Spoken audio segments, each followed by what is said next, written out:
মটরশুটির ঘর।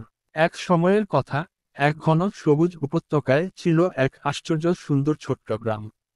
এই গ্রামের ঠিক মাঝখানে ছিল একটি অদ্ভুত ঘর, যা সবাই মটরশুটির ঘর বলে ডাকত। কারণ এই ঘরটি পুরোপুরি মটরশুটির লতাপাতা দিয়ে ঢাকা ছিল।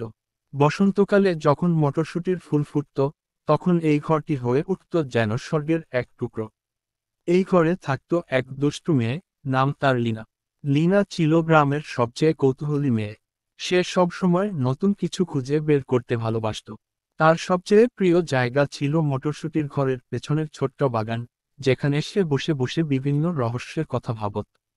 একদিন সন্ধ্যার সময়, যখন সূর্যের আলো সোনালি আভা ছড়াচ্ছিল, লিনা দেখতে পেল যে ঘরের মটরশুটির লতাগুলোর মধ্যে একটা অংশ হঠাৎ ঝলমল করে উঠছে। সে ধীরে ধীরে কাছে গিয়ে হাত বাড়িয়ে দেখল, আর তখনই একটা আশ্চর্য ঘটনা ঘটল।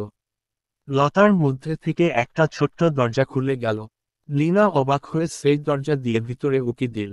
সে দেখল, ভিতরে একটা ছোট্ট জাদুর ঘর। সেখানে ছোট ছোট সবুজ পরীরা উঠছে, আর ঘরের দেয়াল জুড়ে মটরশুটির মতো গোল গোল সবুজ আলো জ্বলছে। ঘরের এক কোণে বসে ছিল এক বৃদ্ধা, যিনি দেখতে ছিলেন গ্রামের মায়াবী গল্পের মতো। তিনি হাসি মুখে বললেন, তুমি এসেছো, লিনা। আমরা তোমার অপেক্ষায় ছিলাম। লিনা বিস্ময়ে বলল, আমার জন্য? কিন্তু কেন? বৃদ্ধা বললেন, কারণ তুমি একমাত্র ব্যক্তি যে এই মটরশুটির ঘরের সত্যিকার রহস্য উন্মোচন করতে পারবে। এই ঘর সাধারণ কোনো ঘর নয়, এটি প্রকৃতির জাদু দিয়ে তৈরি হয়েছে। এখানে যারা আসে, তারা প্রকৃতির ভাষা বুঝতে পারে, গাছপালার কথা শুনতে পারে, আর প্রকৃতির শক্তিকে রক্ষা করতে পারে। লিনা আনন্দে ঝলমল করে উঠল।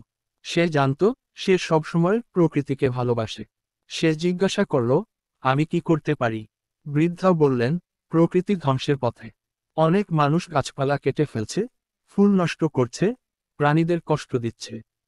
তোমাকে তাদের বোঝাতে হবে যে প্রকৃতির যত্ন নিতে হবে। তুমি যদি সফল হও, তবে মটরশুটির ঘর চিরকাল রহস্যময় ও সুন্দর থাকবে। লিনা প্রতিজ্ঞা করল, সে প্রকৃতিকে রক্ষা করবে।